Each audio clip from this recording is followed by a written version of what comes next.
fun day. All right, but we're going to get through this together. All right, we're here to help you out, getting through your early Monday morning. I do want to start, apparently there was a deep fake going around about me saying Blaine's name. I thought it was on Friday. You could tell it's 100% deep fake. Yeah. We're looking into the Russians right now. I got some lines out there for some former informants. Well, sounds like so Russian collusion. That's what you're saying. It's what it smells like to me. I always knew Jake and David were Democrats. That's what it smells like to me. I always knew Jake and David were Democrats. We all see it now. It's deep fake. We all see it now. And it was done we saw it on the after show, the show. Right? Obviously, look, at this point, Jake and David are teaming, and I'm going against the control room. I'm Jon Snow. I'm fighting on all fronts. Jake, they have the rule where it's like after a victory is announced, you can't go back and change it. Well, we saw this with Vigar High School in the state of Alabama. Yep. Even if for some reason it wasn't deep fake, which we all know it was. Okay. Look, them's the breaks, kid. Yeah.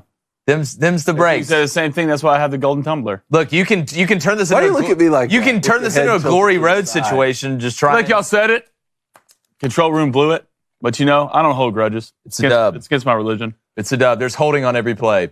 The NCAA announces a series of recommended rule changes for college football. Xavier Worthy may be the fastest man in the world, and Johnny Manziel says he's going to boycott the Heisman ceremony in support of Reggie Bush. Man, I love Wendy's. I'm Jake Crane, and welcome to Crane & Company.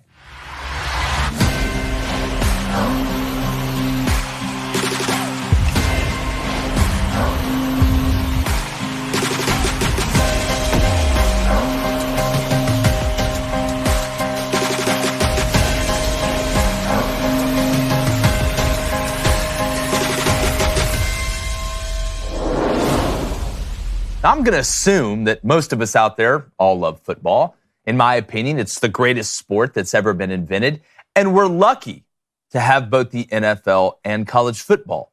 But while they are the same sport, they're two different games. And after we've seen the new proposals to add communications in helmets and add a 2-minute warning to college football like we have in the NFL, one does have to worry if the two are being blended a little bit too much. And it's not just those new rule changes. To be honest with you, I don't hate those rules, but it's this slippery slope we keep finding ourselves falling on. It represents the new playoff system looking more like the NFL. And we know the transfer portal has basically become free agency.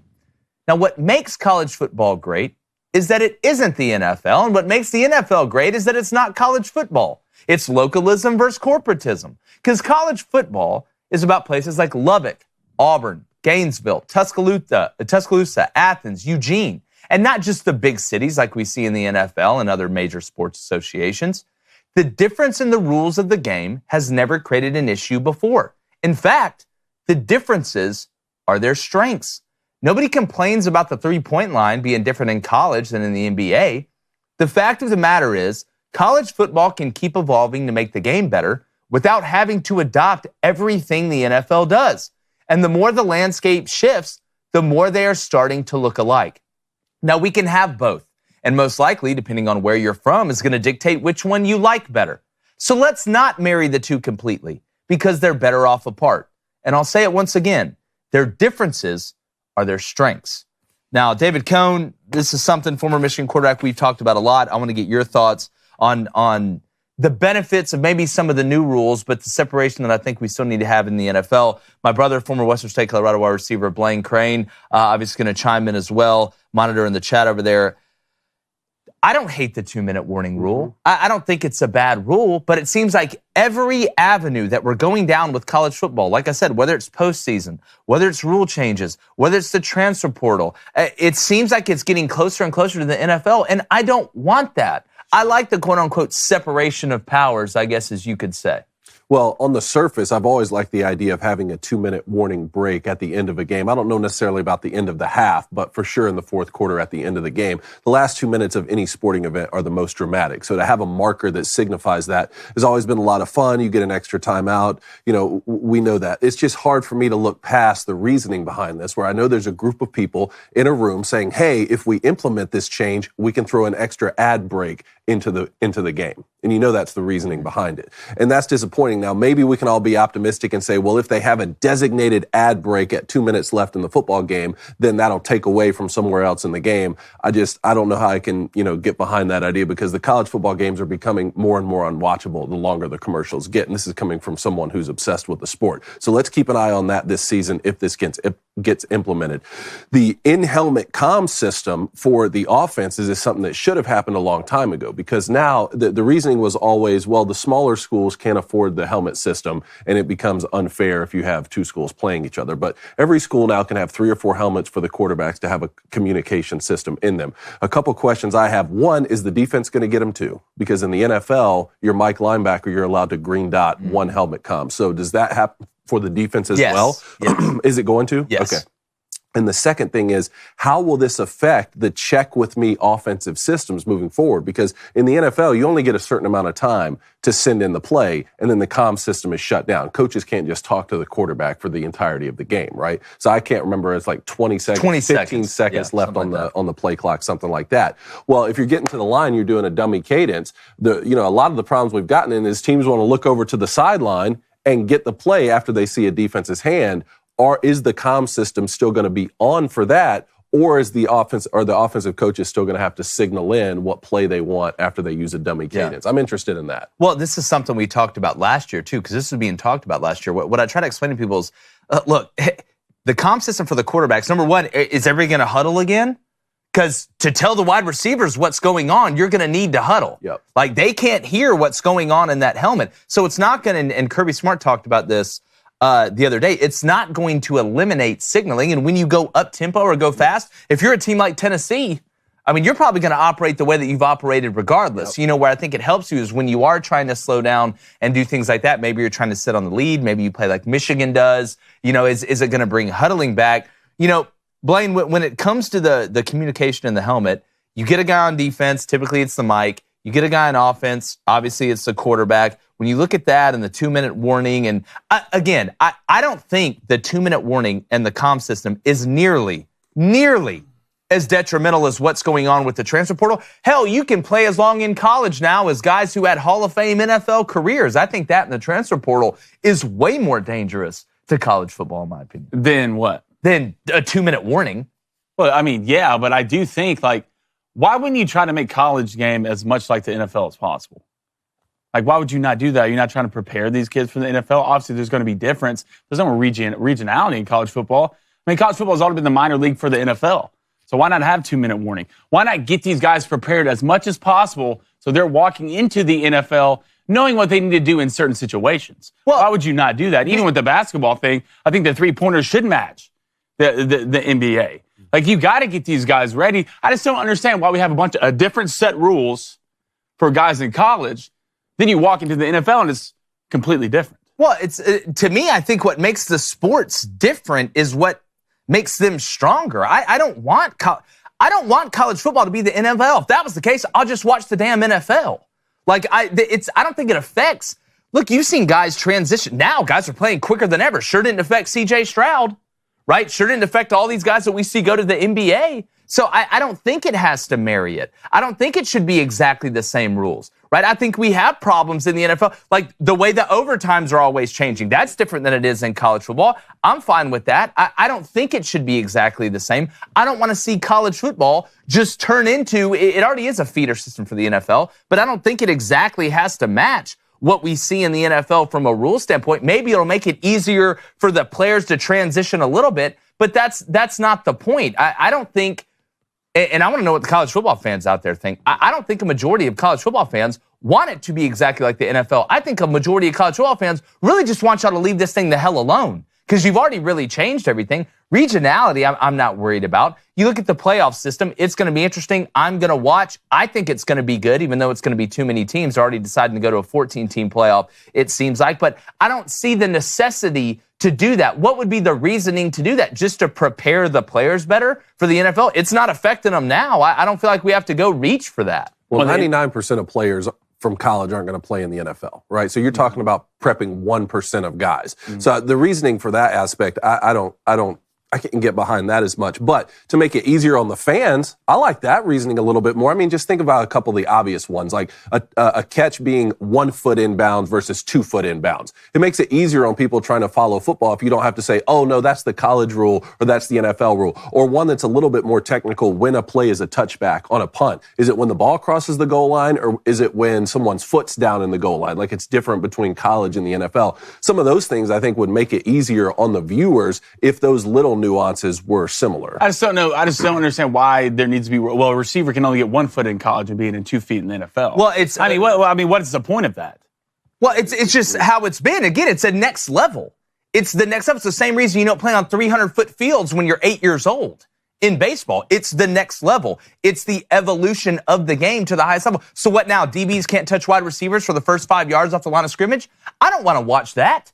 I don't want to watch this turn into 7-on-7. Which is what the NFL is becoming. I think there's some rules that do need to change. I think we need to have a flagrant 1 and a flagrant 2 in targeting, right? I think the way the NFL does targeting, where it's a personal foul and guys don't get kicked out of the game, I wouldn't mind that from a defensive perspective. But those nuanced rules represent a different evolution of the game. We see that in pretty much every single sport. Hell, in Major League Baseball, we watch them experiment with rules in the minor leagues before the guys even get to the major leagues with robot umps and things like that. I'm fine with that because we have college baseball. I just don't see the necessity in saying, you know what, every single rule that we have in the NFL, do you realize there is no academics in the NFL?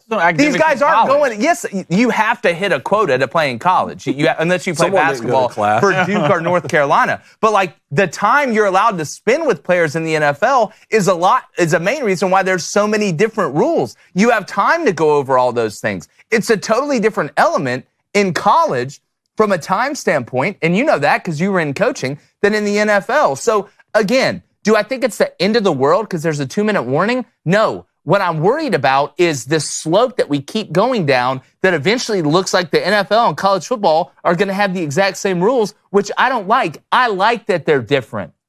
I like that my hometown that I grew up in runs off the football team. LA doesn't run off the Rams. New York doesn't run off the Giants or the Jets.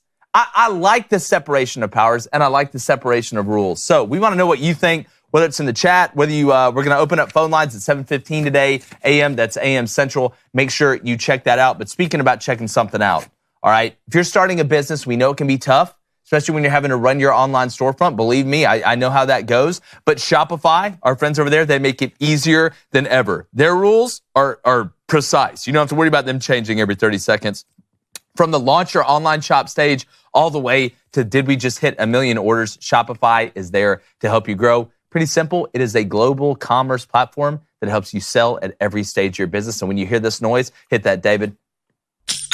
Congrats, y'all. We made it. We rich. Our marketing team, they use Shopify every day to sell our merch. We love how easy they make it to add more items, ship products, and track conversions. They help you turn browsers into buyers. These are great numbers. Speaking about stats, they have the best converting checkout, up to 36% better compared to other leading e-commerce platforms. No matter how big or small you are, they give you everything you need to take control. So sign up today for a $1 per month trial period at shopify.com/Crane. I'm going to go through this. It's shopify.com/CRAIN. It's all lowercase. Go there now to help grow your business no matter what stage you're in. That's shopify.com/Crane. And we mentioned our merch. Shopify helps with that. We're going to put the link in the chat, put it in the description. Go buy something, whether it's a cool flaming dragon candle. The coolest. It always goes down smooth. Or one of those awesome hoodies that all your friends are going to be super jelly about until they order them. Check out the merch brought to you by Shopify. All right, let's get to the Booster Club. All right, hit that like, hit that subscribe button. If you donate, it's on topic. I will read it. If not, I will read it at the end of the show. Quit asking me 30 times if I'm going to read it. We're going to start off with George. George, what is up? The 2-minute warning was originally created when timing was not being kept the same. The original purpose for it has been lost. So why do we need it now? Again, I'd be fine with it. I'd be fine without it. I just like the way that David puts it with the potato chip bag theory. That like we're getting less football and more commercials. Again, I tweeted this out this weekend. Guys, we all know all this is about money. Okay, everything is about money. Let's stop pretending like it's not. I don't think college football is going to be saved or crumble because of a 2-minute warning. And you know what? I do think it will make for better finishes. I do, because it allows you to get more organized on both sides of the ball. I can understand that line of thinking. But why would they do it? To show more commercials. Like that's the whole reason, to make more money. That's why pretty much everybody does everything, right?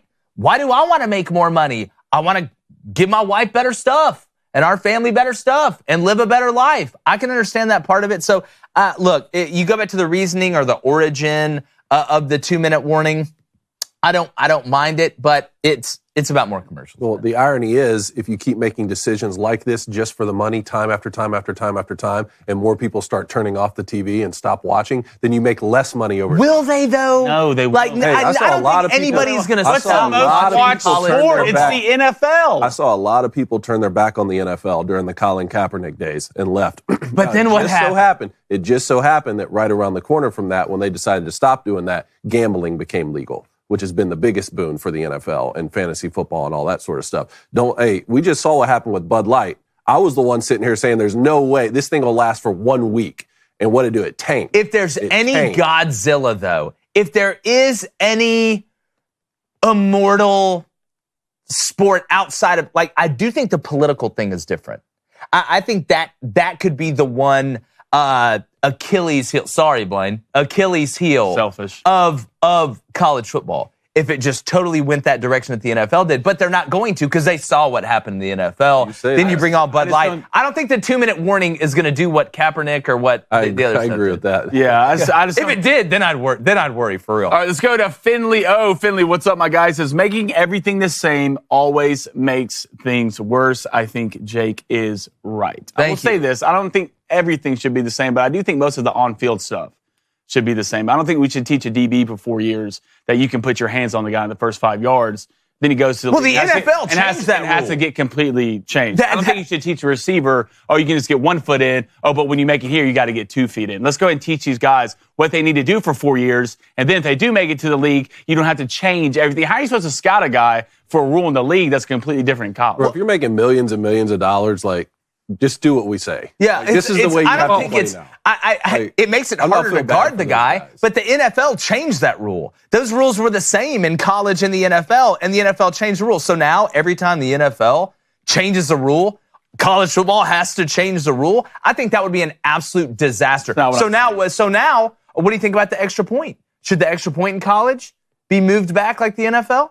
I don't think there should be an extra point. I feel like you should be able to go. You should be able to go for 2 or 3. You're a terrorist. Yeah, you're a terrorist. How about you're a college football terrorist? Because in college basketball, having 2 halves instead of 4 quarters, I've always kind of liked, because it shakes it up and makes it different. Is that one? Because you said you might. Do you like the halves or the quarters? I can't remember. To me, I'm kind of indifferent to it. Okay. I'm fine either way. I'm almost kind of so grandfathered into the 2 halves. But don't the girls play 4 quarters? The girls play 4 quarters, but that's even weirder than the NFL or the NBA difference. Yeah, well, I wonder how long that's been a rule in women's basketball.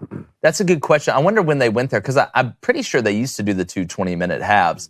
But again, I think even that isn't nearly, because I believe it gives you more timeouts. I think that's one of the way it works out. But even to me, that's not as big of a deal as the transfer portal or being able to play 7 years in college now, like your Van Wilder. It's an interesting conversation, though. All right, let's go to CG87343 with the $5 donation. Appreciate it, CG. My favorite robot. I find a 2-minute warning fairly reasonable, but what's next? 2 feet in bounds as a catch? College football isn't the NFL. Don't make it that way. Leave college football alone. Sometimes you just got to go by what I call the Step Brothers drum set rule. Keep your hands off of it. I know Cops comes on at 4, but don't touch it. That's how I feel. Let's go to Eddie. Eddie, what is up? Blaine says, no NFL coach will kick the ball for an extra point anyways. Why even have it? I agree. There should be no kickoff. Should be no extra points. Quit wasting my time. Yeah. Well, I'm a firm believer, and everybody talks about the analytics card. I just think all it says on it is go for it and then go for 2. Mm-hmm. I don't think on the card it has the word punt or kick the field goal on there.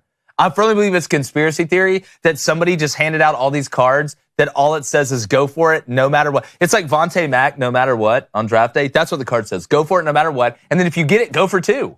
Analytics means good for TV. Yeah, that's exactly so the analytics right. says go for it here on 4th and 3, a.k.a. it's good television. They're like the ratings say, the analytics say go for it. Goodell called analytics. All right, let's go to Danny Girl. Danny, what's up? If we model college football to the NFL and it's more of a farm league, why would we want to watch that?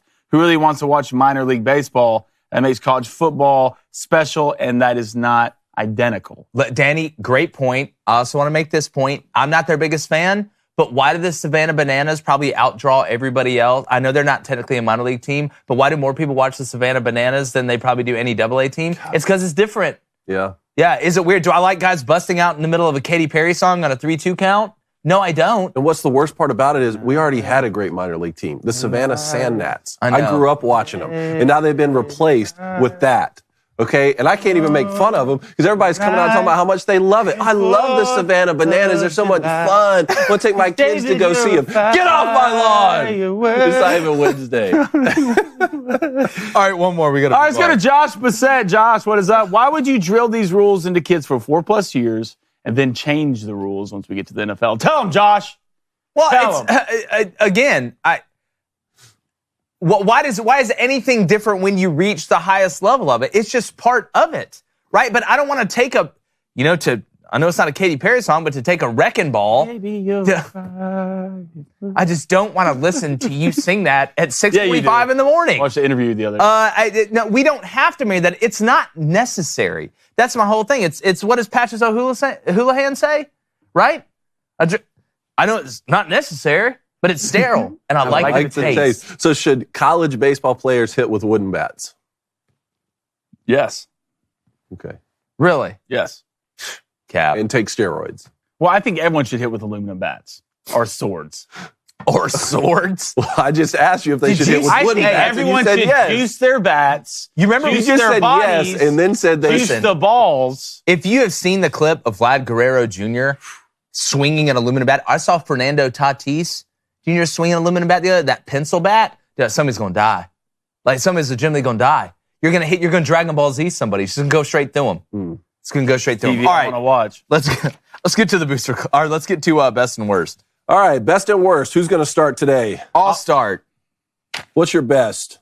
My best, it's kind of got a little bit of worst in it, too, though. What? It's a 2-for-1 special. Caitlin Clark, congratulations, breaks the all-time Division I scoring record. 3,668 points was to beat Pete Maravich's record, but did she really beat it? Pete Maravich didn't have a 3-pointer. Stop, Blaine. You bigot. Blaine. You misogynist. I can't believe this. Pete Maravich didn't have a 3-pointer, and he did it in 3 years. Here's what I'm saying. Caitlin Clark should have the record, but we should separate records from 3-point era and non-3-point era. Can you imagine if Pistol Pete had the 3-pointer? He may have scored 100,000 points. Do you know how impressive it is to score that many points in one less year without a 3-point line? That doesn't take away from anything that Caitlin Clark did. I want to make sure and say that. But why don't we separate those two? That'd be like saying, when major leaguers, they played on 200-foot fields, you got to count the home runs the same as when they played on 350-foot fields. No. We should separate them by if a glaring rules change is that much. I'll tell you an even easier way to separate them is men's and women's. I mean, I know that's. I don't think that's a bad idea concept. What is that? Yeah, what are those words you're saying out of your mouth? One scored the most points in men's basketball. One scored the most points in women's basketball. So we're saying Pete Maravich is better than Caitlin Clark. Yes. Yeah. At basketball? Yes. 100%. But again, that's not her fault. I want to make it's not really great. Fault. She's better than me. It's not her fault, but it's her problem. She's better than me. I'd lock her down, but she's better than me. Well, look, you would beat her 11-1 in basketball. You are a giant. You think she'd score? I think you're a nice guy. Y'all can get us in trouble. I think you're a nice guy and let her have one. She's incredible, though. She is incredible, but I still think we should separate those. Yeah. If not by men's and women's, I mean, it's like that. Think about the difference in the NBA from, just when you add the 3-point line and stuff like that. It just, I don't know, man. It's tough for me. All right, my best player of the weekend, LeBron James, scored his 40,000th point. God, that's a lot. The only man to ever do it. And through all LeBron, you can say this, you can say that, what he does. He's a speed reader. He's a pathological liar. We don't know that, but the man's damn good at basketball. So good for LeBron. It's good for the NBA. And, man, we'll see how much longer he's got. Could I beat him 11-1? No, you cannot. Could I lose 11-1? You might score one. Okay. You're not. David's not scoring. Thank you. Might score. None of us are scoring one. You might score on LeBron. Nobody is nobody. Hey, let's just here throw it in up. this post fade off the backboard. Nobody probably within an hour and a half of where we're sitting has any chance to There's score some good one. players at Memphis. What is that? An hour and a half from here? How far is that? How far is I don't know. They played a hell of a Like 3 hours. Yeah, it's no way it's an hour. Yeah, that's incredible to me. Well, as great of a basketball player as he is, the longevity is what's even more impressive to me. To be able to be doing this at 30 like Tom Brady. years old. You know, it's again, the longer you play at a high level, the longer you're able to pad those stats. My best of the weekend, Tennessee basketball. Goes on the road to Alabama, Coleman Coliseum, gets out a win, and the most impressive part is that Dalton Knecht didn't even go off. Yeah. He had 13 points. Alabama had a good game plan for him, and my biggest question for Tennessee entering March, and we're going to be talking about this a lot, is where do they go to get their points when they need it most, and Dalton Knecht is not on, or a team does have a great game plan for him. Who's going to score? So Zakai Ziegler had 18. You know, they even got some points from Meshack off the bench. Yep, Adu's a hell of a player. It was an impressive win. Here's the way I put it's like this. Dalton Knecht should scare the hell out of you if you're an opposing team. The fact that they just went into Coleman Coliseum the first time Alabama's ever hosted game day, and Tennessee was able to score the way they were able to score and beat a team as quality as Alabama's team with Dalton Knecht only scoring 13 points should horrify other teams. Because it just goes to show you, what do we always say about postseason formats where it's sudden death? Who not only survives but thrives? It's the teams that can win in multiple ways. Dalton Knecht against Auburn had to outscore Auburn 25-21 for them to beat them at home. You go to Alabama and do what you did as a team against. I'm telling you, Dalton Knecht, though, is going to be, David, when they get in that rut that we've seen get them bounced out of the NCAA tournament offensively, that everybody's made fun of Rick Barnes. This team's different. They should be a 1 seed. Arizona should not be a 1 seed right now. Tennessee should be a 1 seed. And look, I think they go to South Carolina. They got a couple tough games here down the stretch, but that was unbelievably impressive, David. Mm-hmm. Unbelievably. My worst, Chris Mortensen, man. Yeah, damn. That's sad, man. 72 years old, passed away. A guy that we all grew up watching. An unbelievable analyst. Guy that had a ton of contacts, was always giving out fantastic information, and went about it the right way. Just a tough loss for the sports community, for everybody in general, and my condolences, and I'm sure I speak for y'all when I say our condolences go out to the Mortensen family. Just tough, man, really tough. Dude was a legend. Yeah, that's sad to hear, man. All right, my worst of the weekend. Can we go ahead and pull that up? Here we are again, guys. Another guy in women's sports broke the 200-meter record, 300-meter record, won the 400. Didn't break nothing. Won the 400, obtaining the Liberty League Women's Track and Field Award. NCAA allows like Sadie Schrainer to steal women's record. That will come on here every day and stand against this with all the Raymond Riley Gaines, everybody out there fighting. This needs to be known. Men do not belong in women's sports. Can you imagine that being your daughter or your sister going out there playing against a full-grown man? So shame on this guy. Let's make sure we keep it out there and keep the movement going. How can you go stand on the first place podium, man? What a coward. Well, you obviously you have no shame. That's the thing. You can't, once you've shamed yourself that much, I don't think there's any level of shame that you can reach. Once you go all in, you go all in, right? Leah Thomas trying to make the Olympics. Like, you want to go ahead and let a dude compete as a woman in the Olympics. Here's what I'm going to keep saying. Eventually, this is going to hit a major sport. And no disrespect to swimming, no disrespect to track and field, no disrespect to disc golf. At some point, you saw the dude that tried to trick everybody at Washington and play women's volleyball. They're like, no. And women's volleyball is not a major sport, but you're getting up there. Let it happen in basketball. Let a dude go start dropping 40 a game, right, in quote-unquote women's basketball, and they know the minute that happens is dead. It's dead. They'll never let it happen because it's going to prove their narrative is, for lack of a better term, it's bullshit. It already happened. You see those guys made the global games? Yeah. Lady Ballers? Man, that one guy. Yeah. That one guy was super good looking. I'm not talking about y'all two. Yeah, the center. but after he shaved with Jeremy's razor. I didn't play center. Well, while we're talking about shameful, let's go ahead and get to my worst of the weekend. Whatever singer Sam Smith was doing, bring up the Sam Smith clip. And you know what made it David, I don't know. It's too early for me to look at this in the morning. Here's the thing, though. What made it worse is they said this is Gandalf inspired. Gandalf? Why is Gandalf catching strays right now with whatever Sam Smith is doing here on this catwalk? Can you imagine if Gandalf walked into Mordor wearing that? Can you imagine that? You shall not pass. Frodo, you shall not ass. I mean, what is going on, man? Dude, look. Sam Smith had good songs back in the day. You knew we were done when they made Dumbledore gay. Yeah. Like, that's the nail in the coffin. They didn't. Gandalf didn't. That is not Gandalf. No, Gandalf did not approve of this. No, he didn't. Okay, I want everybody to know that. No, Stay away from Lord of the Rings. Can you imagine if that guy showed up selling fireworks in the Shire? Drop that. Well, those little kids would have ran him out of there so quick. Drop that in Mordor. Bonus best. You pulled the buzzer beater. Dude, this is the worst defense I've ever seen. If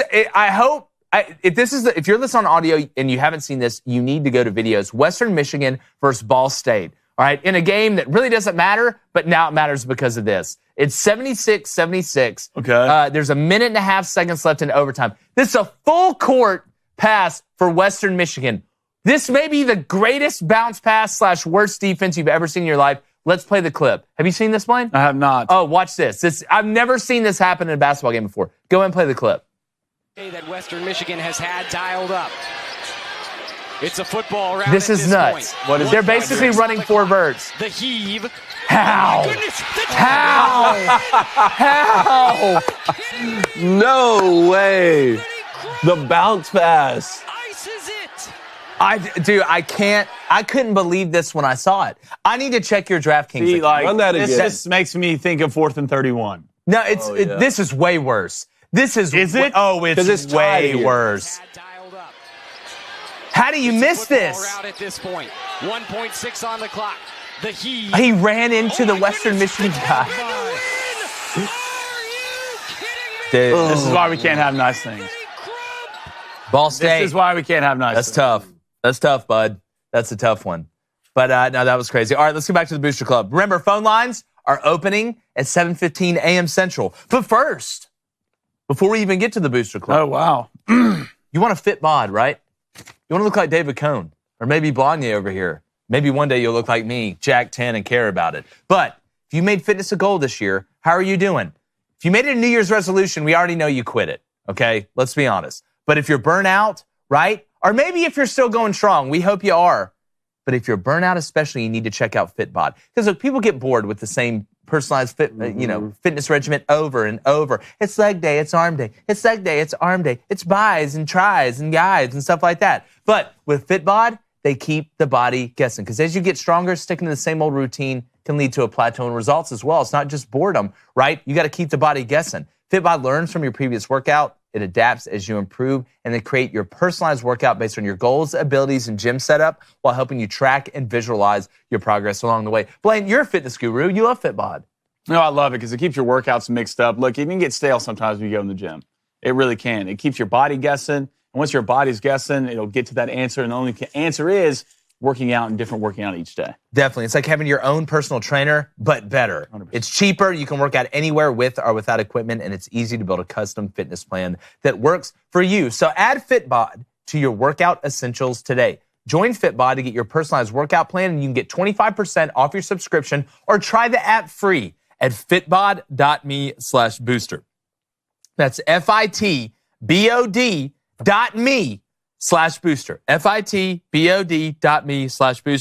We can create a great jingle. FitBod. Get your bod fit or fit in somewhere else. All right, let's get to the Booster Club. All right, Booster Club. First, we're going to get it out there. Nobody thinks David is scoring on LeBron James. David, I disagree. I think you're getting a point in there, dog. I don't think you're getting a point.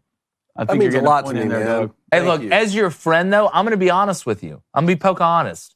All right? You're not scoring a point against LeBron. David. But is Caitlin Clark scoring on me? She probably There's a better scored. chance of her scoring on you than There's a way You're better insane. chance of her scoring guy's on you insane. than you scoring on as your brother. Yeah. David, you're scoring on LeBron.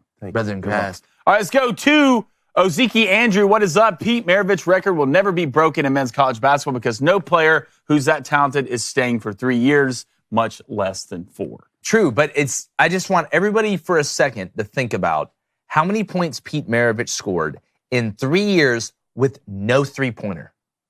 Like, it's layups and mid-ranges, dog. Like, that's incredible to me. Absolutely incredible to me. What else is even incredible? And I know there's and ones and fouls and things like that, but the fact that he didn't end in an even number and they didn't have three-pointers is also very, very impressive to me. That is true. My father-in-law, Richard, saw Pete Maravich play at Alabama 3 times, freshman, sophomore. What did he say about it? Has he ever been like... He said he's the best athlete, not basketball player, like the best athlete that I ever saw play, and I don't think he scored under 45 points in any of those 3 games. Well, if you've ever watched those like tutorials with Pete Maravich dribbling, it's insane. It's crazy, man. It's like all the Globetrotters' talent put into one guy, and he's white. All right, let's go to Cody. Cody, what's up? We love that house you built, too, by the way. Gordie Howe had the greatest longevity of all time, played 80 games for the Hartford Whalers at 51 years old, and never wore a helmet his entire career. Yeah, so he's the Joker. That's a fun fact for you. Yeah. All right, let's go to Hall of Fame college football coach with Jason and the coach. I love that. Says, guys, let's be honest, there's no doubt about it. LeBron has been doping his whole career. Kobe broke down at 15, 16 years and worked harder on his body than anyone in history. Well, Kobe didn't do load management too, though.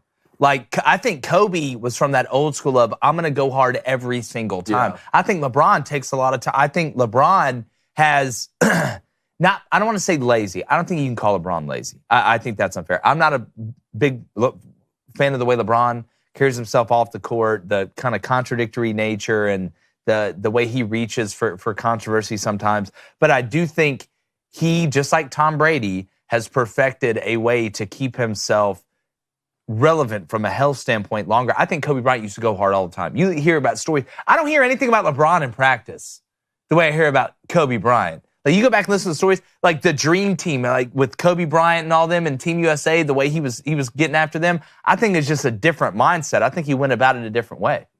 All right, let's go to No Bear 37. He says, I saw a ton of clowns in the comments section saying that Clark is the new GOAT of college basketball and should go to the NBA.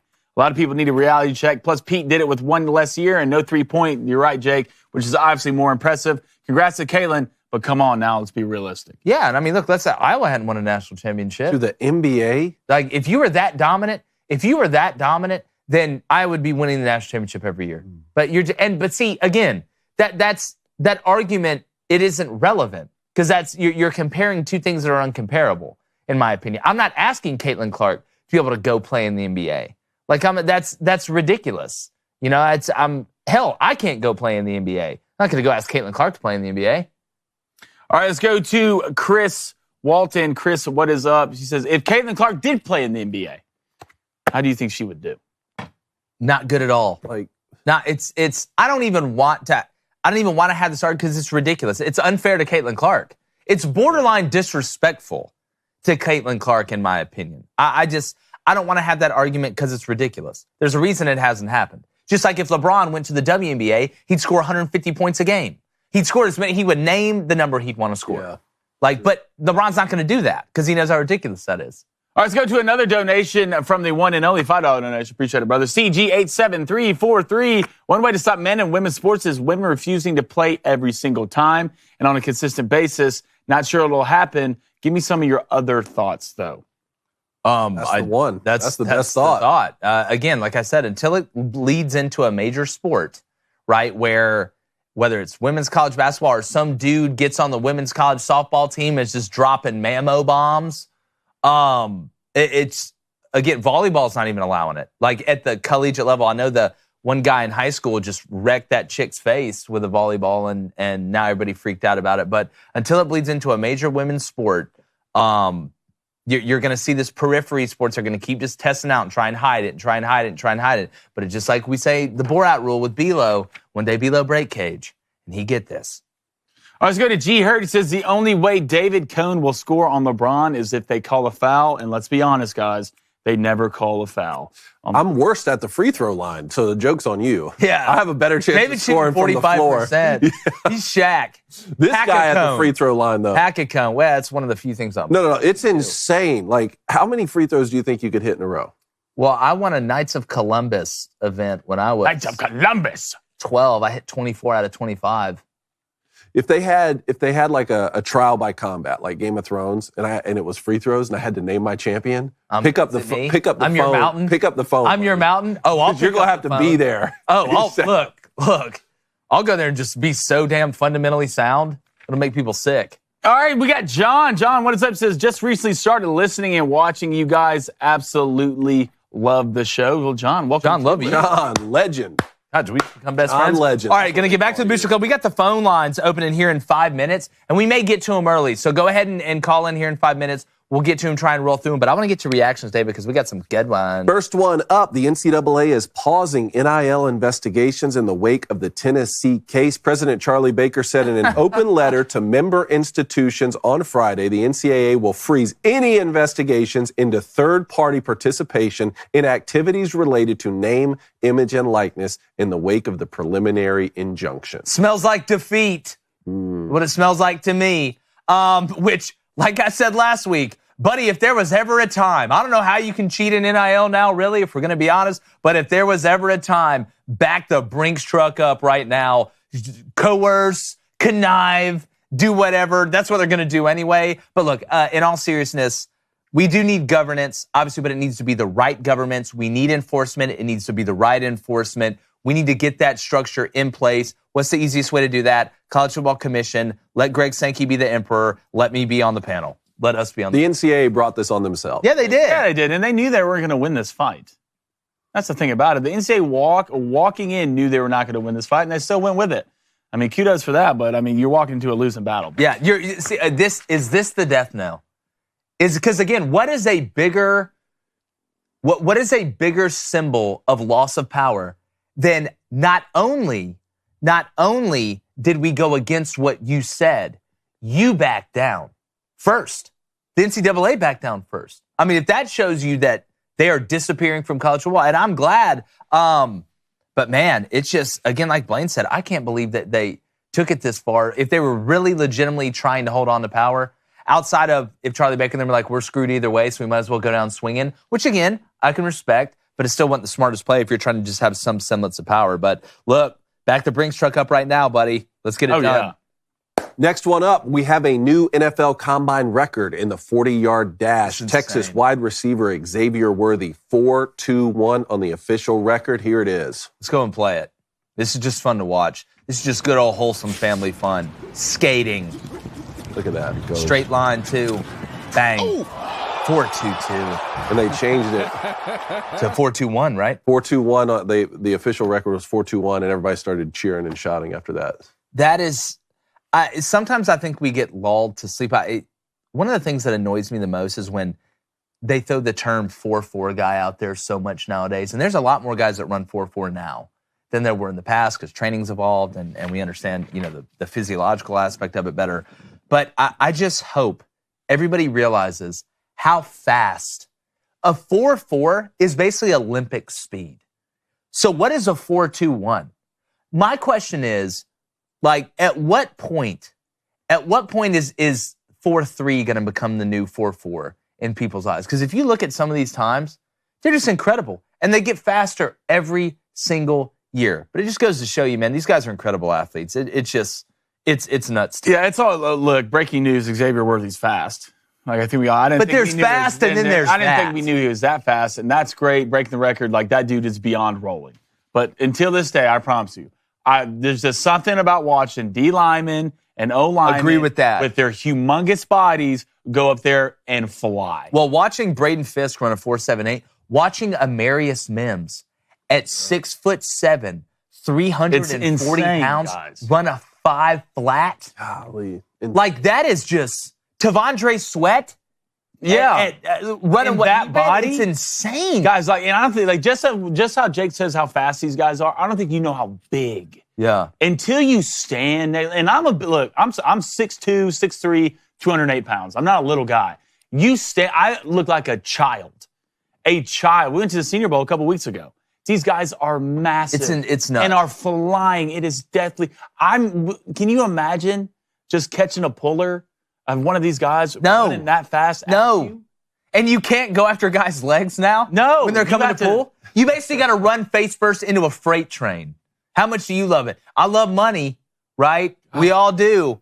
But golly, I want to remember it. Well, let's go to Keon Coleman here because Keon Coleman was catching a lot of flack for running a 4.61 at 213 pounds, mind you. But he had the fastest gauntlet time of any of the wide receivers, just showing a difference between game speed and flat-out 40-yard dash. Yeah, let's run this. Look at him, man. That's football right there. It's one thing, and listen, what Xavier Worthy did, unbelievably impressive, right? I think we should have pads on. I've continued to say that. I understand the baseline argument for the 40-yard dash and things like that. But to me, like, that's what makes Tyreek Hill so amazing, is that he's a football guy that could also run track. Like, you have a lot of guys, we grew up when we played with them, we had guys that are very straight line fast. That's not football, though.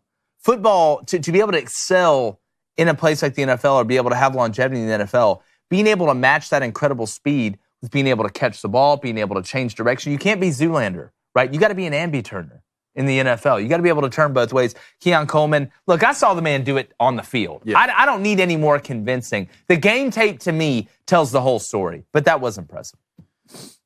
It just frustrates me, dude, because, like, you don't have to. I would never have to see Keon Coleman's 40 to know Keon Coleman's good at football. Mm-hmm. And to watch the man play, I don't need to even see that. Keon Coleman just ran in a straight line and caught balls.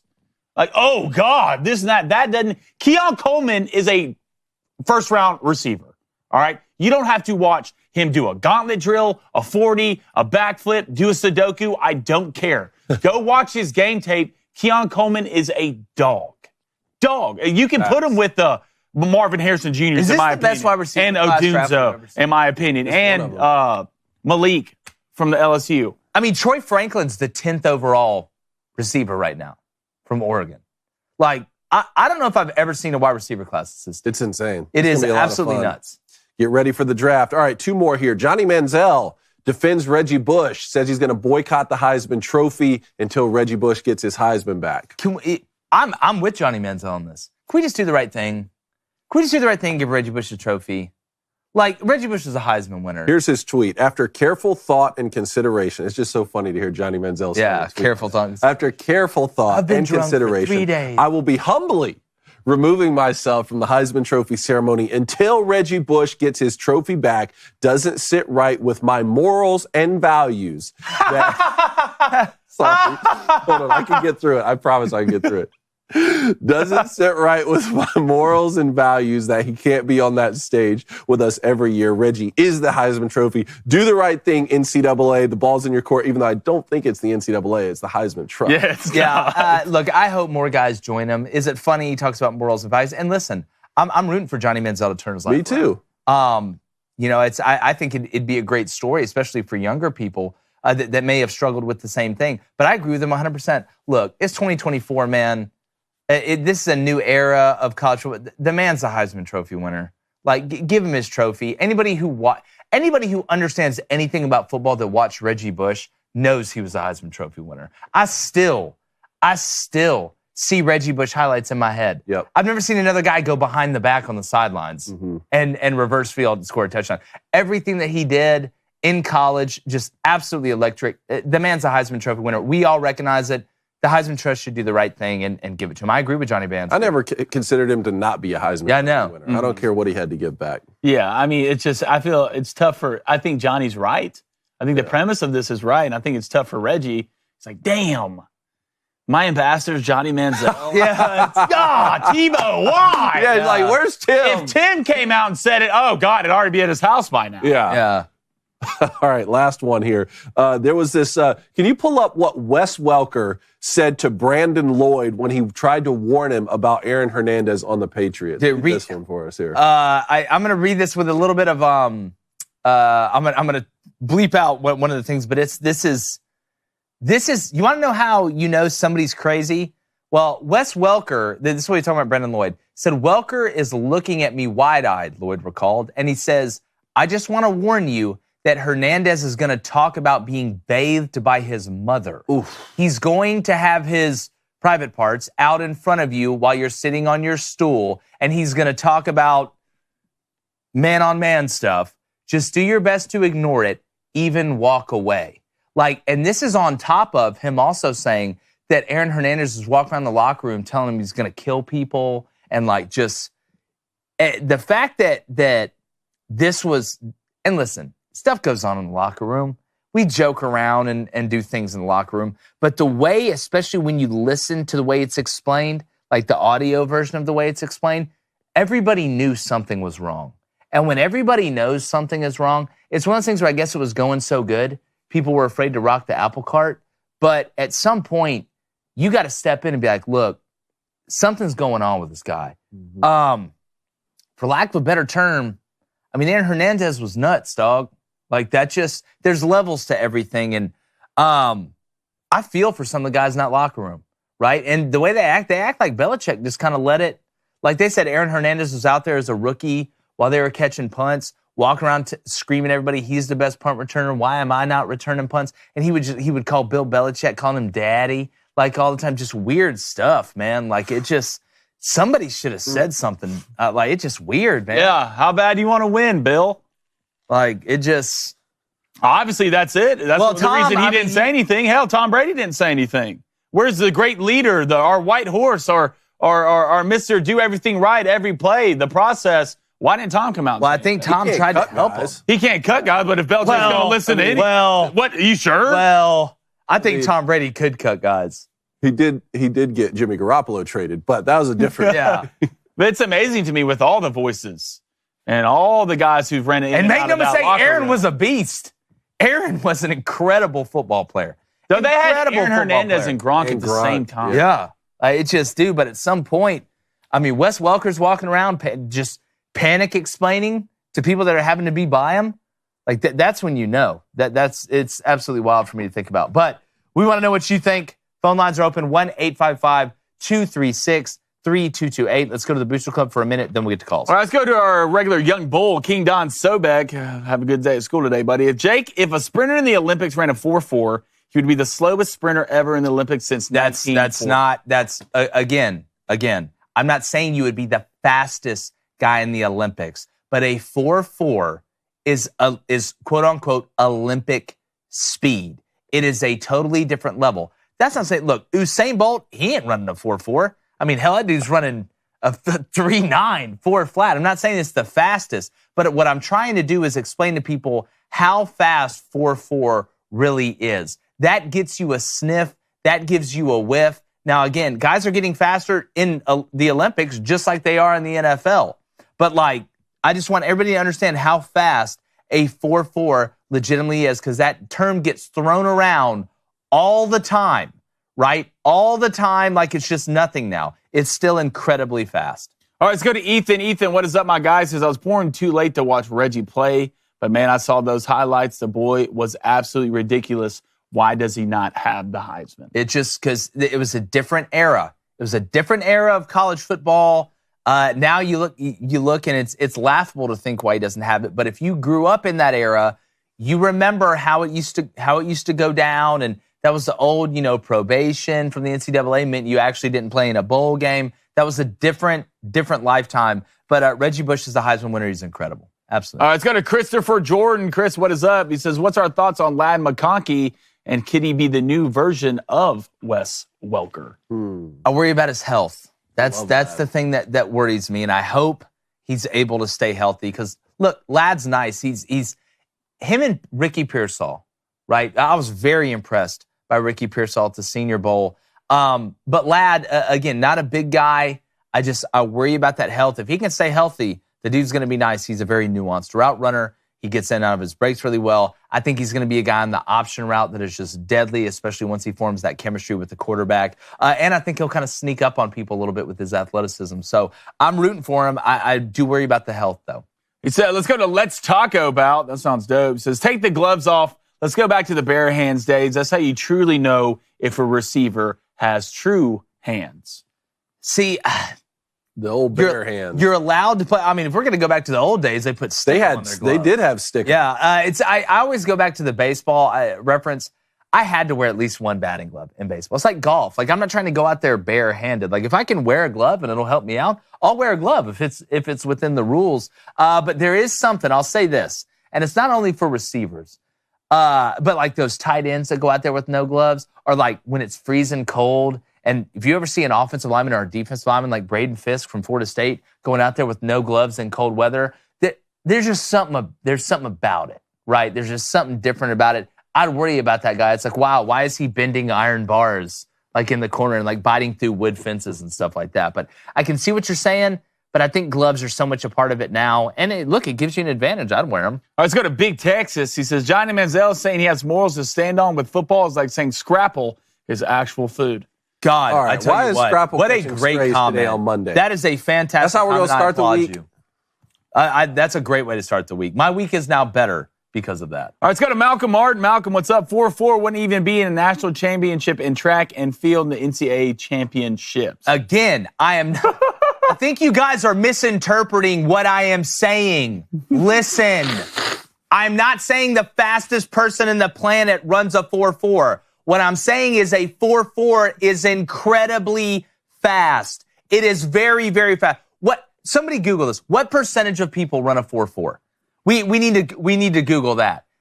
Stop misinterpreting what I'm saying. Follow the bouncing balls. Turn the picture book over. It is incredibly fast. The difference in a guy running a 4-4 and a 4-6 is miles apart. We are getting into a new level of speed. All right, let's go to Christina Ruiz. Christina, what is up? How are you today? She says, I want to know what the guys thought about the QB class from the weekend overall. I don't know if you know Joe Milton threw it 63 miles per hour. You know the funniest part is with Tennessee fans, like I tell the truth about Joe Milton. I'm rooting for Joe Milton. I like Joe Milton. I hope he figures it out. But the same thing I told y'all before last year when all y'all were saying the man was going to win SEC Player of the Year, and I was saying I don't think he can consistently make the routine throws a routine, and then he doesn't. He wasn't a disaster. Tennessee went 8-4, but there's a reason that everybody's a lot more excited about Nico. But you say anything bad about a Tennessee player, and then all the Tennessee fans come out and say you hate somebody. Our buddy Valtar, all off seasons gassing up Joe Milton, finally came on here about halfway through the year, said you guys are right. But then on social media says, oh, you say something bad about Joe Milton, he must be living rent-free in your head. Well, if he's living rent-free in my head, then, buddy, he owns 35 acres in your head and just bought 35 more. So, again, throwing in your underwear without pads, that's great. I'm not mad that Jaden Daniels didn't throw. I thought Michael Penix looked good too. But I'm not judging a quarterback based on him throwing routes on air in his underwear without pads on or a pass rush. That's how you get Zach Wilson. All right, here we go. We got some 4.4 times in the 40. So these are the positional averages for NFL combines from 2007 to 2012. Wide receivers average 4.55. Quarterbacks average 4.55. Running backs average 4.59. Safeties average 4.62, which is even funny to think about Keon Coleman running 4.61 and he's 213 pounds. And it says here, for each wide receiver runs a 4.4, another runs a 4.7. Your fastest guys rarely weigh more than 190 pounds. That's what I'm trying to again, stop looking at the top 0.1% like, oh, this is everybody else. No, a 4.4 is absolutely flying. I know you just talked about Joe Milton as quarterbacks as a whole over the weekend from the combine. Look, I thought JJ looked nice. He did. Well, apparently, really you had, Louis Riddick come out and say he's hearing he may go top 5. I just, developmentally, man, when you turn on the game tape, like, it better be a right projection if he's going to go top 5. And if he does go top 5, what a great decision to come out. You know, we were going back and forth on this class is loaded. You know, it sounds like they're talking about J.J. McCarthy like they were talking about Drake May the whole time. Interesting. All right, let's go to Chase Mills with the $5 donation. A little bit of switch up here. But, Jake, he wants you to know your Braves, man, made the sneakiest movie in the offseason and picking up Chris Sale. He looks rejuvenated. Something about just going to the Braves. It just gives you that shot to figure it out a little bit. And I hope he does. Because, look, when Chris Sale is on, like, I remember prime Chris Sale's out there throwing Frisbees. Like, it's that arm angle from the left side with that velo, with that lateral movement of the ball. You talk about adding a weapon. And not only, you know, I think Chris Sale's the guy that could end up developing into some sort of relief or a closer role if he has to. I mean, avoiding injury would be a lot better if he didn't have to go 6 innings, every time he goes out there. So I'm interested to see that. All right, let's go to Tristan Tussey. Tristan, what is up? He says, I would change the Heisman to the QB Year Award anyways. Yeah. Because anybody other than a QB position is not going to win. I agree with that. I agree with that 100%. It's turned into a quarterback award. We might as well just make it a quarterback award. And I don't see it changing. I really don't. I mean, you look at, they're never going to give it to a defensive player again. That'll never, ever happen. You know the only way, David, that they'll give it to a defensive player is if he plays both ways and plays quarterback. That's the only way. That's the only way. A defensive player will never win the Heisman. He'll never win it. Charles Woodson. I'm talking about again. Like, he'll never win it again. Charles Woodson ain't strapping it up anymore. Like, it's just a different game, man. One more thing on Olympic sprinters here. So anybody who runs, a 10.6 400, because you have to do it, 40-yard dash isn't an Olympic sprint, but a 10.6 4 would be equivalent to a 4.4. And it says the slowest 100-yard dash that happened in, I think, the last Olympics was a 10.48. Mm-hmm. So all of the guys running there ran a 4.3 or under if you're taking into account that you just take the first 40 yards of what is a 100-meter dash. But gotcha. It's kind of different. That's tough you got to do. Meters and yards, and it's a different race. Yeah. But for the NFL, that's... 4.4 is absolutely. There's a reason that guys get excited when they say that 4.49. Between that 4.5 and that 4.49, that's a big difference being able to say you run a 4.4, especially when it comes down to the money. But all right, let's get to the phones. All right, we got Jimbo in New York. Jimbo, what's up? Hey, what's up, fellas? This is your boy Q-Smoke Jimbo here. What's up, man? Yes. And I know you guys are feeling the same way, but I'm pumped for March Madness this year. Oh, dude, I can't wait. I can't wait. We're starting conference tournaments. They've already started. Hell, the Sun Belt's already started. SEC, I think, after this week, you got a Tuesday, Wednesday slate, and then Saturday, I think everybody plays, and then we're getting into conference tournament. I absolutely love it. Who's going to steal a bid? That's what I'm interested to see. Who's going to steal a bid? Because there's a lot of teams on the end right now looking, especially in the SEC, man. But you go across college basketball, so I can't wait. Yeah, and the ACC this is probably the weakest year I've seen overall in the ACC, but I think they're still going to be fun to watch. But with that being said, with the amount of parity that we're witnessing in college basketball this season, I have a 3-part question for you. How do you all see the current bubble team shaping out? Which at-large candidates are currently the most interesting to you? And given how Syracuse is now sitting at 20-10 and 4th in the ACC, what do you legitimately think their chances are of making the March Madness this year? Well, being Syracuse, I think, helps. I still think there's cachet to be in a Syracuse or even a Memphis.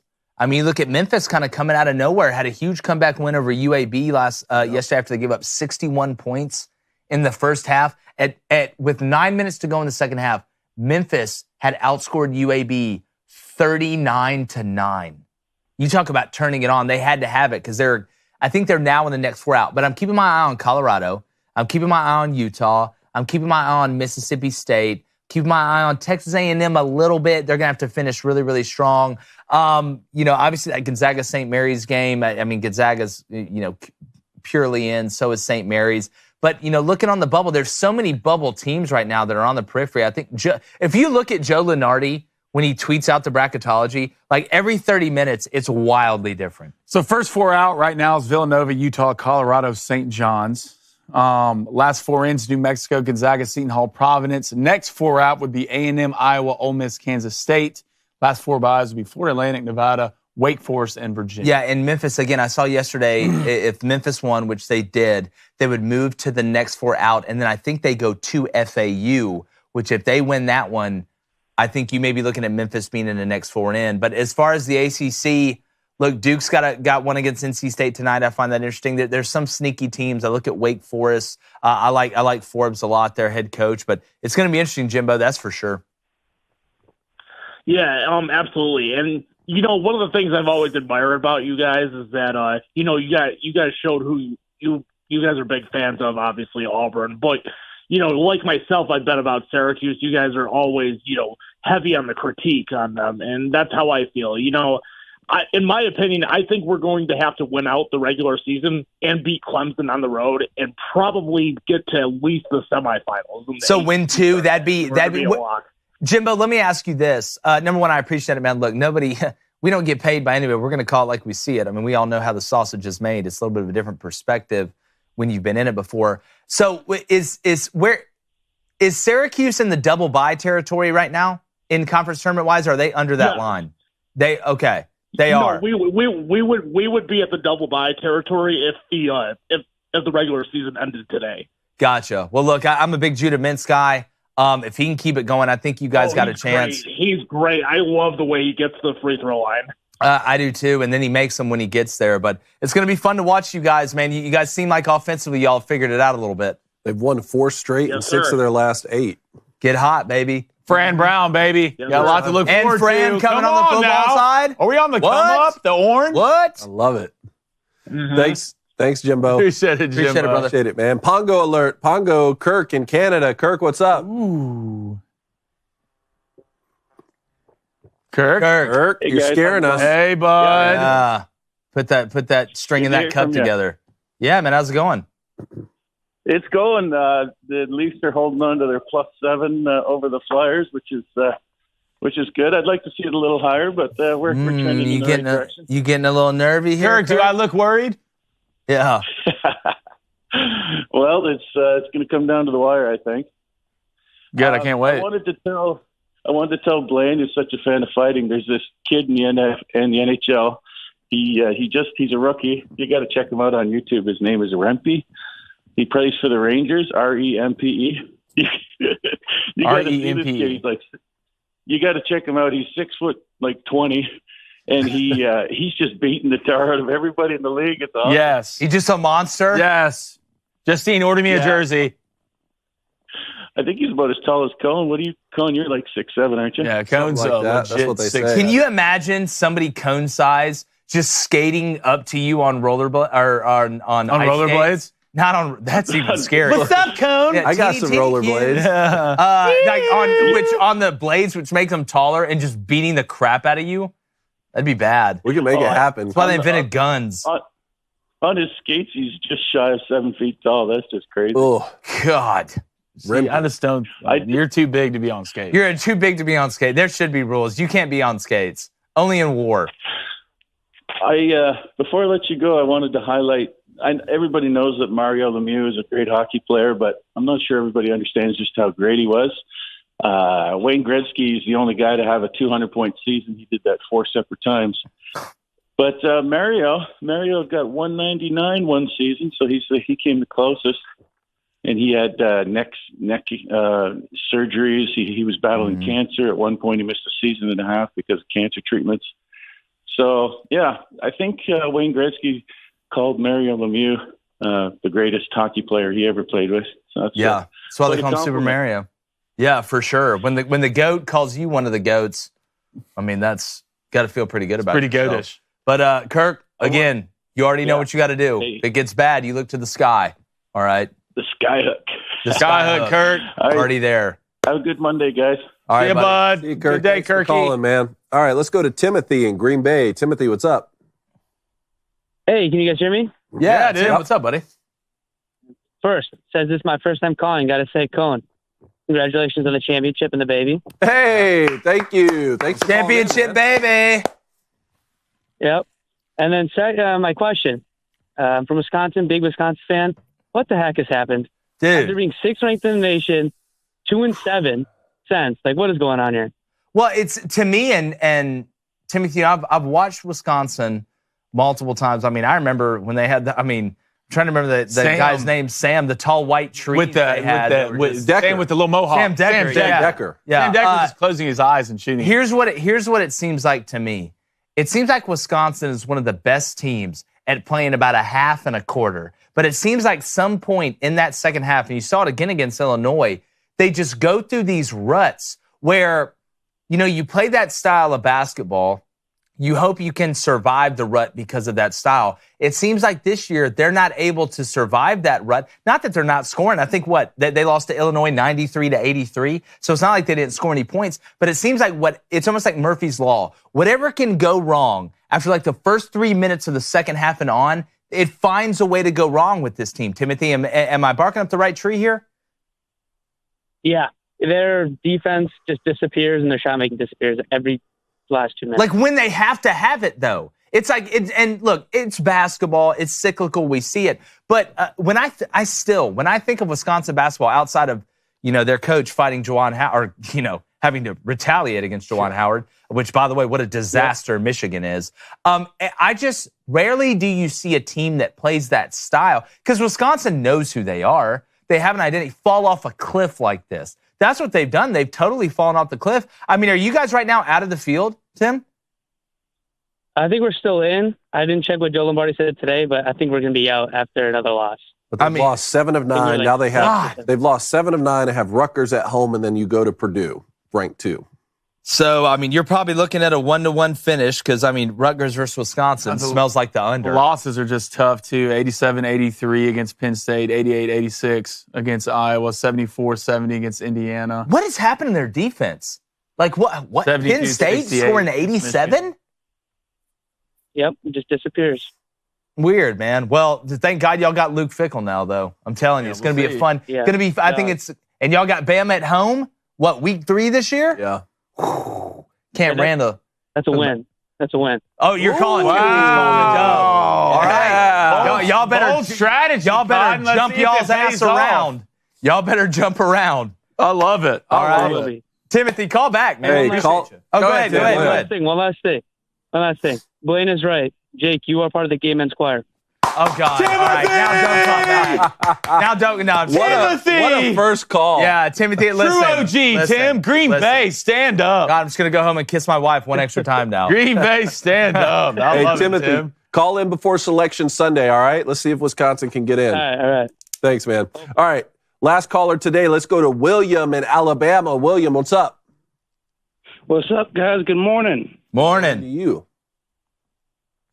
All right. I wasn't going to talk about this. I have no desire to talk about this. But the Savannah Bananas have got to get off my lawn. Woo! Listen, I'm not a big fan. William, I'm not a big fan. My only point was their difference is their strength. You can argue about a lot of stuff. That's true. They sell tickets. That's true. And that's what they're and it's sold not just out. because it's quarter beer night. But now I want to hear William do his thing. Yeah, do your thing, though, William. Go get him. Tickets.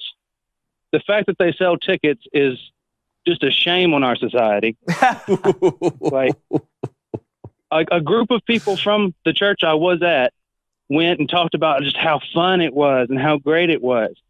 Look, I'm no baseball fan, but baseball has a really proud tradition in this country. It's a beautiful thing, and I'm glad that people love it, and I'm glad that people take their sons to the ball field and get to watch and get to share in this generations-old tradition. And then the Savannah Bananas come along and spit on all of that. Hey, William, let me ask you this. Let me ask you this. Because here's how I help myself out with it. I don't consider that baseball. I consider that a show. It's a play. Okay. All right? It's like if I go to a Globetrotters game. Mm-hmm. Right? I know that, look, they're doing stuff that you wouldn't do in a normal basketball game. I get it. The jorts and all the other stuff. There's a little bit of there's some questions I'm asking in certain innings. But I don't even view that as baseball. I view that as a Broadway play. It's the Rent of baseball. Well, can it be a traveling establishment like the Globetrotters and not just anchor yourself to Savannah in the same stadium the Sandats played in? Well, that's David, listen, how y'all do things where you're from is a little bit different than how I do things I'm technically from Statesboro. They're 40 miles west of us. That's not what I heard. Listen, the Book of Mormon was a Broadway play, but it was designed to mock religion. True. In the same way, I see the Savannah Bananas mocking baseball. Even the Harlem Globetrotters don't mock basketball in the same way that the Bananas mock baseball. To be honest with you, I say this kind of jokingly, but I see it as a communist psyop. Let's take the most American thing and just destroy it. How have we gotten to the point where I'm defending the Savannah Bananas? William, I need to hear from you more, buddy. Yeah. You got to call in more often. Look, all of a sudden he's like, hey, I know it's because I'm the one that's doing it.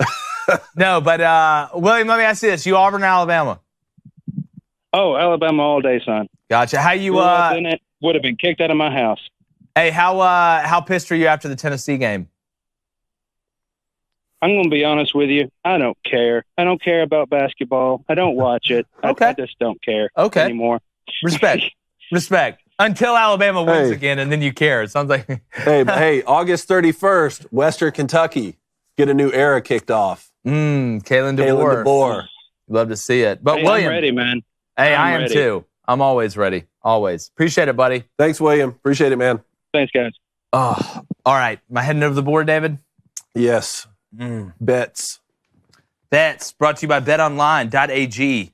Use promo code BOOSTER or be lame your whole life. The choice is yours. All right. I got to figure my stuff out. Not happy with how it went yesterday. Started out great. UConn overhit. Shouldn't have taken that over in the Rutgers game. I thought Nebraska was going to score 90, but they didn't. So tonight, look, I'm repping Will Wade. I've been tired. All right. McNeese, they're playing the Christians from Houston, also known as Houston Christian. 28-point favorite. I'm riding it.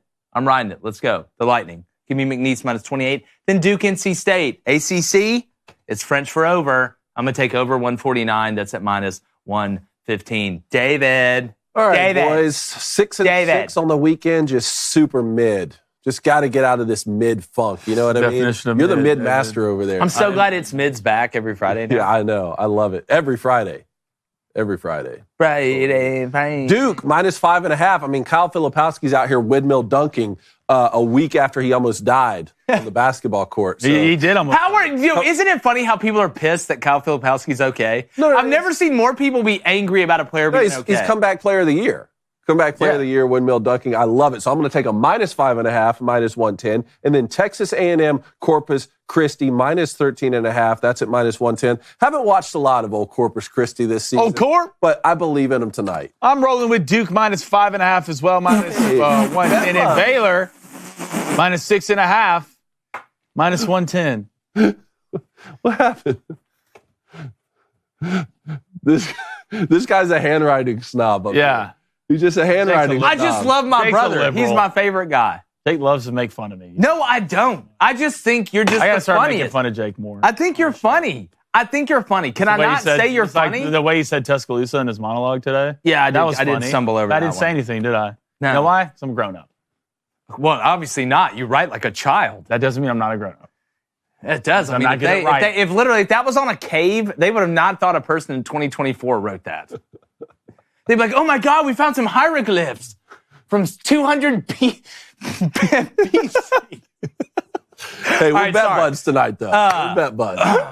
Y'all are. Anyway, Ace, he's going to go Baylor, minus 6.5, that it's minus 110. And Montana, minus 7.5. I wonder if they're in their conference tournament. I know McNeese is in their conference tournament, the Sun Belt Conference tournaments right now. I would think, obviously, the smaller conferences go before the bigger conferences. I think we got one more week before the bigger conferences get in the conference tournament. All right, let's get back to the Booster Club before we wrap it, tap it, strap it, and lap it. All right, let's go to AZ Cactus Flower. AZ, how are you today? There's no problem with his handwriting. It is legible and actually looks pretty good.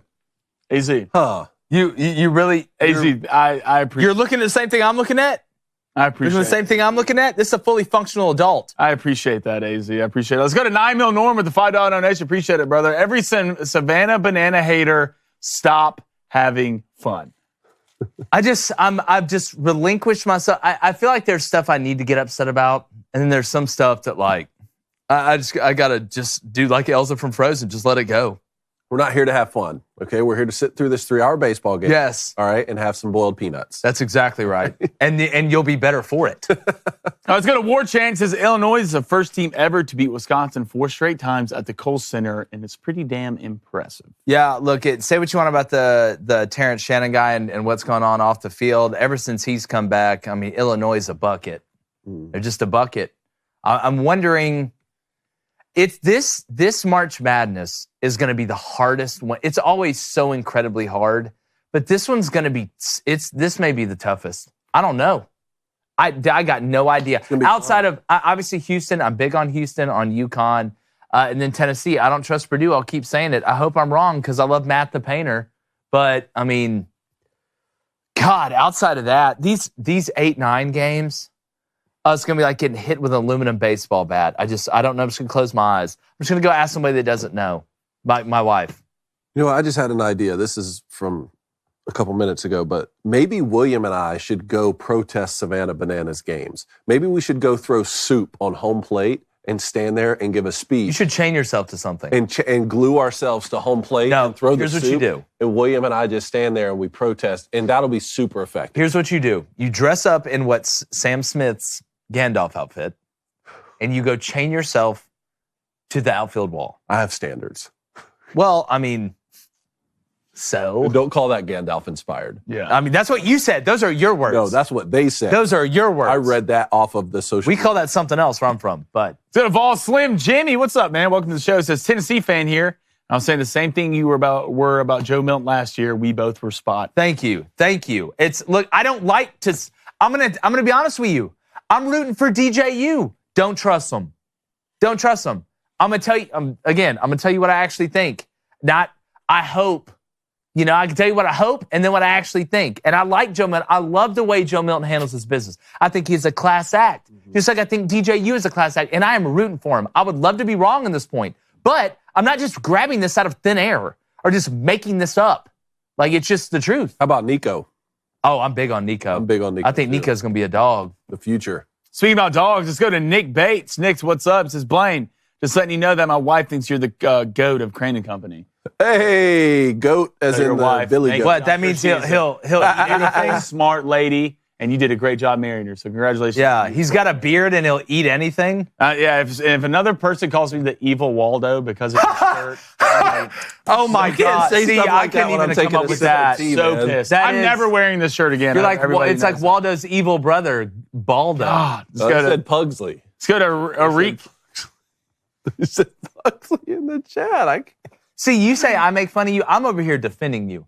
Yeah. They said, Pugsley. You're part of the problem. Do you write? Does your handwriting look like somebody that's trying to tell the person who murdered them after they left on the wall in blood? It's not that bad. Yes, but I mean, yeah, keep playing.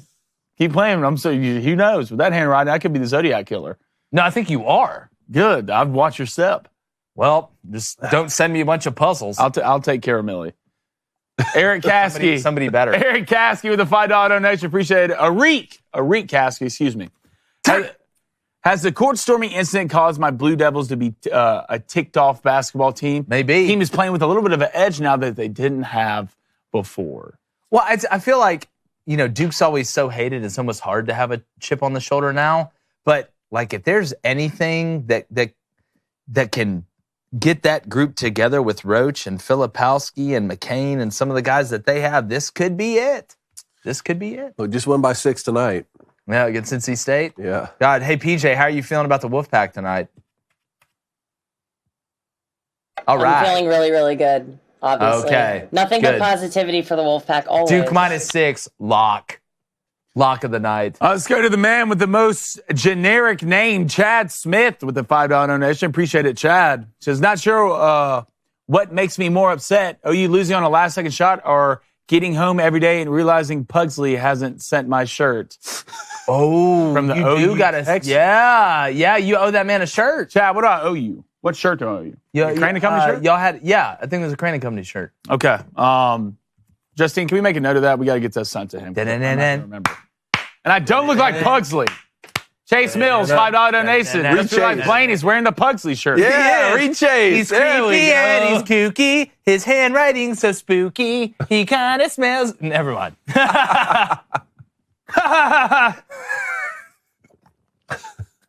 It's Monday. All right, let's go to Lucky Bird. Lucky, what is up? We need March Madness brackets with Daily Wire host. We were robbed of our Daily Wire fantasy football. We all were. We was robbed, y'all. We got something cooking for the bracket challenge. Don't worry. Maybe you should bet online. Very nice. That's using the top of the candle. Yeah, I still know how I feel about you doing that. Let's go to Brian Hall. Brian, what is up? All members of the Carolina Gay Choir defends the Santa Bananas. Just saying. I knew that. I knew that was coming. Yeah. I'm not defending them. I'm not going at all. But I'm so detached from it. I don't even consider that baseball. What do you and Baltar got cooking up? Communist psyop. I don't think Williams that far off. Maybe he's testing it out. Yeah. That's Chinese, man. Gonna bring us down. It's telling you, Xi Jinping came up with that one. Some back room. Ignite the light. Margarita sounds gay. Let it shine.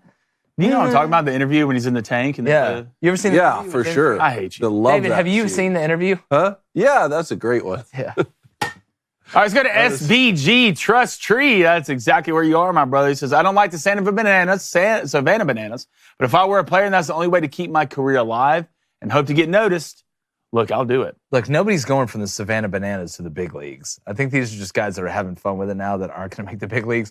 I don't think, unless Dennis Quaid's up there just throwing it hard again after 20 years of being a substitute teacher, I don't think it's going to happen. Michelle H. said they say bad handwriting is a sign of intelligence. So yeah, who told you that? So if so facto, somebody tricked you. Somebody tricked you bad. Not too bad.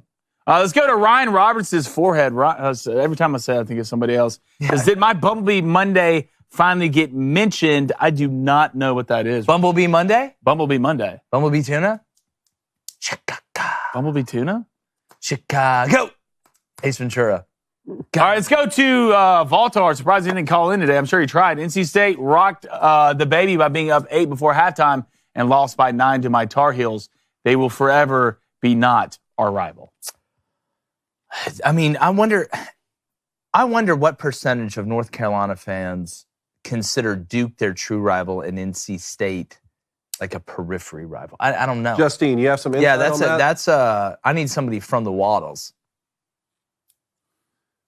Does North Carolina consider NC State their rival, Justine?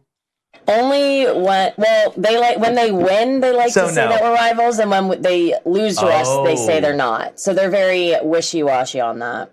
Gotcha. Wishy-washy. Interesting. That is interesting. Well, let's go know what else is interesting is what Cody's about to say. Blaine, do yourself a favor.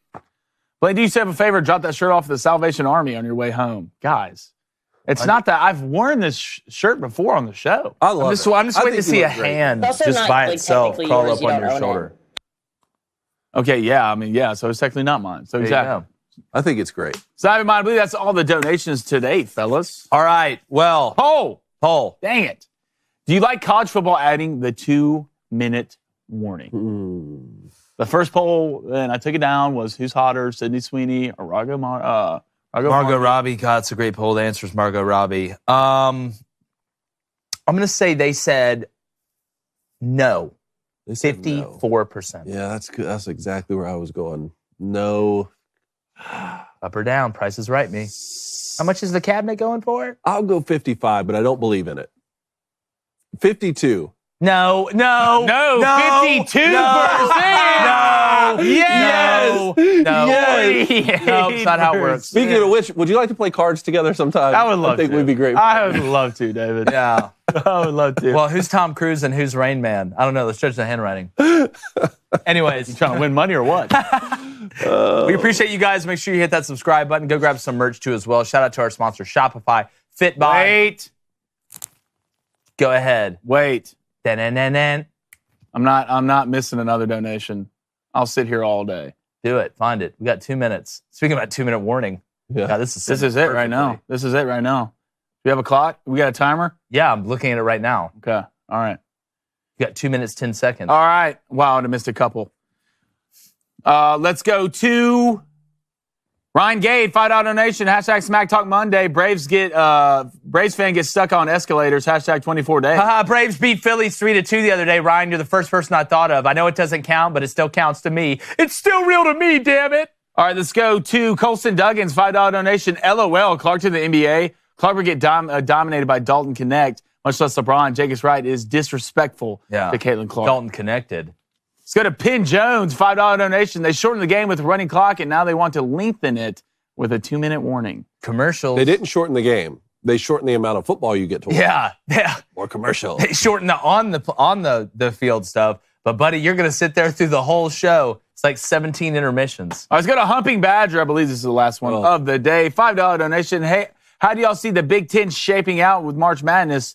David, don't answer the question. The Fighting Jawan Howards aren't getting in. God, are they going to fire this guy? Stay in the basement. LOL. No, he's doing great. Everything's fine. Don't want a natty in football. You know, forget about what Coach Beeline built up and the excellence of the basketball program following the Final Four debacle and all that. No. You know, when I'm looking at the Big Ten, obviously, and I'll say it again, I hope Purdue figures it out, right? But I just don't trust their guards defensively.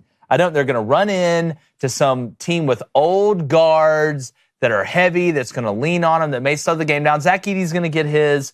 But outside of Purdue, Illinois, to me, playing really good basketball offensively right now. Defensively, look, I like the Hawkins kid, too. I feel like he's played, Coleman Hawkins, I think's his name. I feel like he's played for 35 years. Wisconsin's fallen off a cliff. Maryland lost to Indiana at home and looked ugly in the last 2 minutes as well. So, look, Michigan State, Tom Izzo, will they get in because it's Tom Izzo's quote-unquote last year? Iowa can score a lot of points. Don't trust them on defense. I don't think a Big Ten team is going to make the Final Four. Let me put it that way. I don't think they made the Final Four. But you'll always make our Final Four. And like the Savannah Bananas, being a part of baseball, we're going.